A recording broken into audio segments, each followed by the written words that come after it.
Okay, so we're going to do section 8.3 today.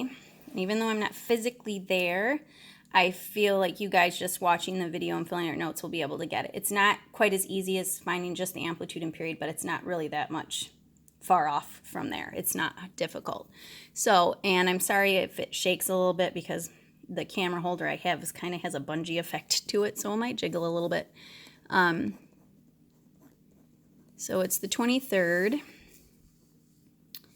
And this is what we're going to do today. We're going to learn to determine shifts in trig graphs. Now, you are not going to have to graph the shifts.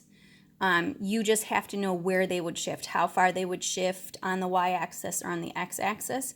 You just have to be able to recognize that from the variation of the trig functions you're going to see here. So you'll notice you've seen a sine b theta. Now we've got something added in here. This h and this k are different types of shifts. One is called a phase shift, and that's basically a horizontal shift, so left to right. And then you got a vertical shift up and down along the y-axis. So like other functions, trig functions can be translated, just like a linear function can be translated up and down a y-axis, or maybe it has a larger slope or a smaller slope, so maybe it's more vertical versus more horizontal. The same thing can happen with a trig function. So you have one type of shift is called a phase shift. These are horizontal shifts. And this is a shift from left to right along the x-axis. And if for any reason I move it too fast or you don't get it for some reason, you can look at the notes after this is over because I'll have the copy up here for you to see. All right, now you're going to have a positive shift represented by h and a negative. Now, if it's a positive h shift, sorry, I want to focus a little bit, you're actually going to be moving to the left on the x-axis. You'd think that if it's a positive, then it would be moving to the right because that's on the positive side of the x-axis. And if you have a negative h shift, then you're actually going to be moving to the right. So we're going to talk about why that is. Why does it seem opposite? So if you had, for example, y equals sine theta, this is what you would have had before. Now we're introducing this shift of pi. So it's going to shift pi units, and it's going to shift it to the right. And that's because because the original equation is always going to be minus h and positive k. So if it's a minus h, then that means this has to be minus a positive pi in order for a negative times a positive to end up still being negative here. So if you have minus pi, it's going to shift pi units to the right.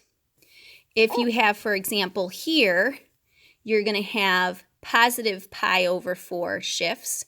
This is going to shift whatever is theta minus or theta plus, whatever that number is there, that's the shift.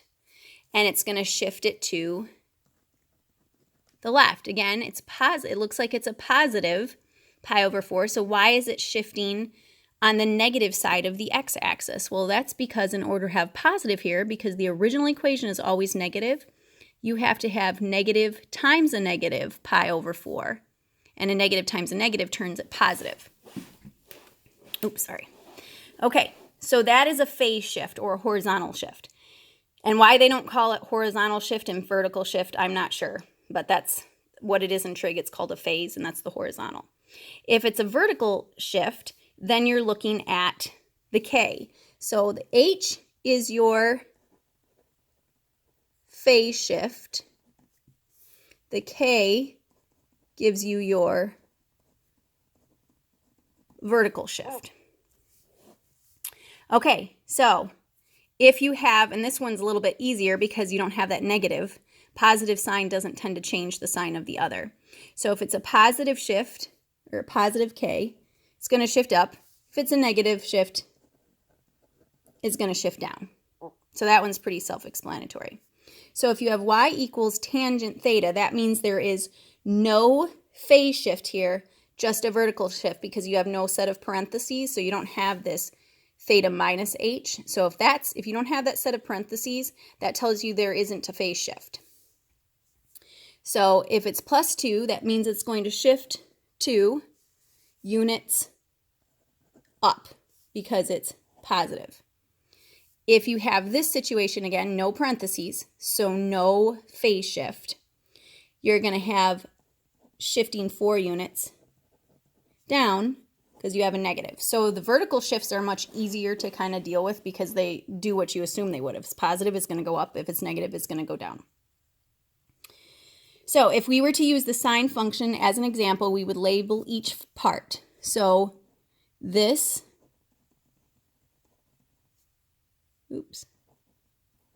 is still amplitude. This, the B, is still used to figure out your period. The H is your horizontal, so H and H, or phase shift. And the K, if there is one, there's not assuming there always is a K and there's not always an H. That's your vertical shift. Now, if you have a vertical shift, shifting a graph vertically will create a new horizontal axis. This is called your midline.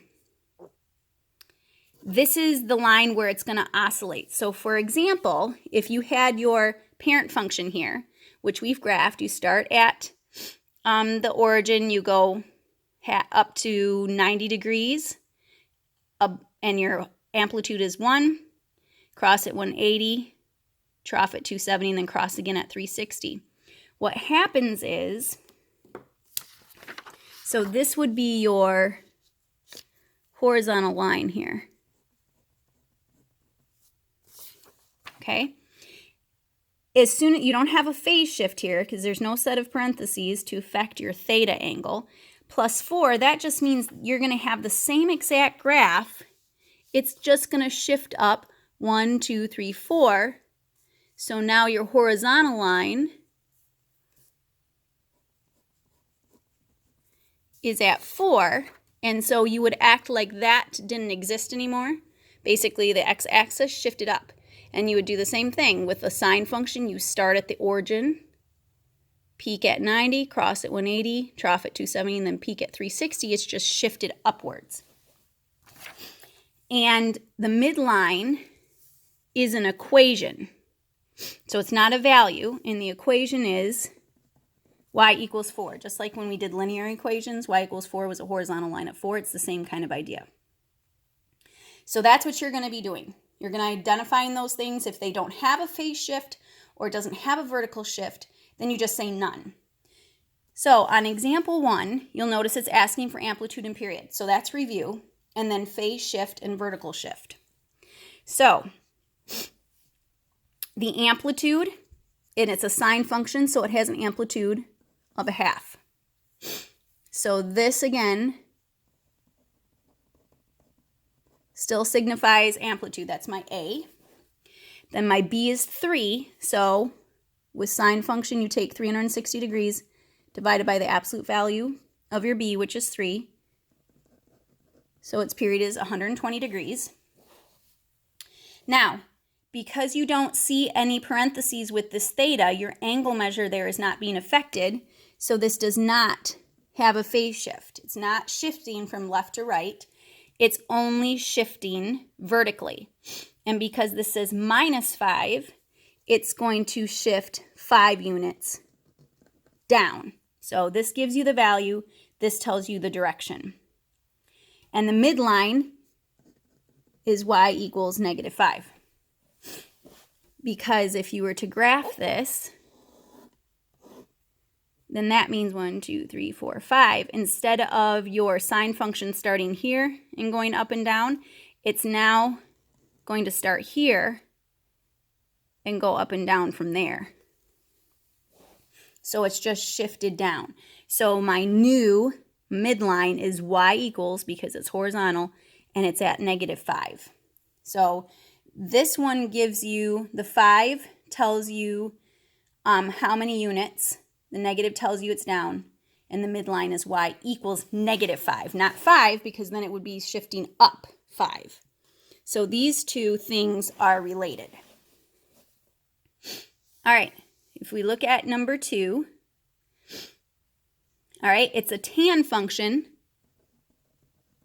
so it does not have an amplitude, because remember it has no max and min.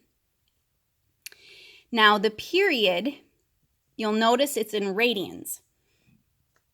So that means your period has to be in radians. So again, this would be your A, but because it's tangent, it's none. This is still your B.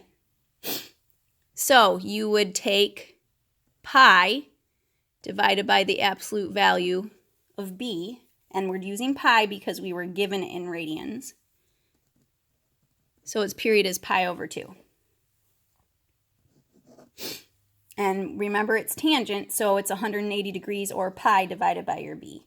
Whereas all the other trig functions other than tangent and its reciprocal cotangent are all 360, or 2 pi divided by your absolute value B.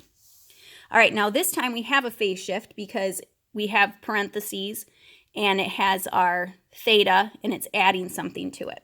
So it's going to be shifting 2 pi, and because it's plus, that means it's going to be shifting to the left, because in order to be plus, it has to be minus a -2 pi, because remember the original equation is minus whatever your phase shift is. So it's 2 pi to the left. It's a +1, so that's going to mean it's 1 unit up. And so your midline is going to shift up 1, so it's y equals a +1. So that's pretty much the gist of it. So we'll do a couple of other examples, and then you'll work on your assignment. Okay, now I told you don't have to graph it, and you're not going to have to. That was just part of the original worksheet. So again, your A is 1. This is your B. This is your H. And because there's nothing there, it's like +0, so it's not going to shift at all on your vertical shift, which is K. Sorry, nose is stuffy. All right, so we have sine function. So it does have an amplitude. It has an amplitude of 1. Its period is 360 degrees, and B is 2. So absolute value of 2. So its period is 180 degrees, which is the same as pi, because again, that original was in pi. And all these examples are in radians just because I'm pretty confident you guys can do degrees. So they're not all radians on your assignment. All right, so your phase shift is pi over 2. And because it's plus pi over 2, that means it was a negative times a negative. So that pi over 2 is negative. So it's to the left. No vertical shift, so you say none, but that doesn't mean that doesn't have a midline. It just means that the midline is the y-axis, so it's y equals 0. All right, next example. Again, this is your A, your B is 1, and this is your K. So it doesn't have a phase shift because you have nothing that's affecting that theta. So because it's tangent, your amplitude is none. Sorry about that. Your period is, it's tangent, so it's 180 degrees divided by the absolute value of B, which is 1. So that's going to be 180 degrees, which is pi. Or again, you can just say pi divided by B, or 2 pi divided by B. All right, no phase shift. Vertical shift is 3 units, and because it is -3, it's down. So your midline is not y equals 3, it's y equals a -3 because you had to shift down to get to that point. All right, next one. This is your A. Your B and is in here. And sorry, this is your H and this is your K. All right, so amplitude, because it is cosine, your amplitude is 4. Your period is going to be 2 pi divided by the absolute value of B, and your B is 1 in this case. So it's just 2 pi. And again, the reason I know it's 1 is because there's nothing in front of that theta, in between the cosine and the theta. All right, your phase shift is 3 pi over 4, and because this is minus, again, this would be because it's minus a positive 3/4, that's what keeps it negative here, so you're going to be shifting 3 pi, sorry, my thing underneath keeps moving, 3 pi over 4 to the right. Your vertical shift is going to be 1, and because it's negative, it's going to be down. So it's going to shift 1 unit down. So your midline, again, is not y equals 1, it's y equals a -1 because it's shifting the horizontal, or your y-axis, down. All right. We're going to make this, just so you have a degree, we'll make that 45 degrees.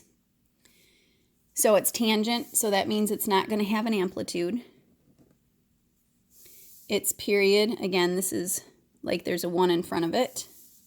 So it's 180 degrees divided by the absolute value of 1. So period would be 180 degrees. I changed that pi over 4 to 45. So it's going to shift 45 degrees, and because this is plus, it's going to be 45 degrees to the left, because again, it would be minus a -45. So negative times a negative turns it positive. So it's going to shift 45 degrees to the left. Vertical, it's -3, so it's going to shift 3 units down. Sorry, that thing keeps making a funny noise. All right, and because it's down, again, it's going to be y equals not 3, but -3.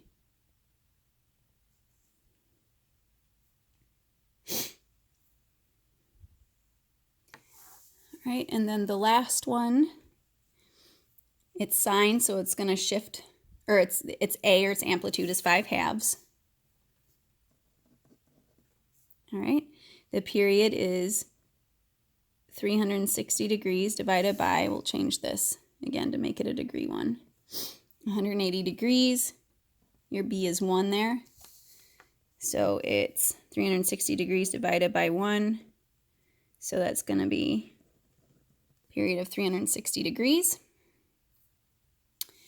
Its phase shift is 180 degrees, and because it's plus, again, it would have to be minus a -180 degrees, so it's going to be 180 degrees to the left.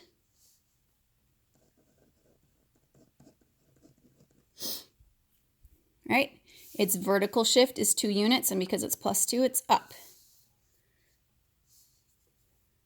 So 2 units up, and so its midline is y equals +2 because it's shifting from the y-axis up 2, and so you'd have your new baseline or your new midline there. And that's basically what you're going to be doing today. So try to do your assignment.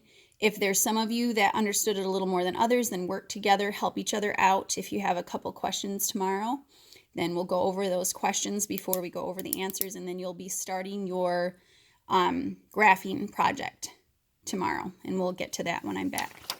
So hope you guys have a good day.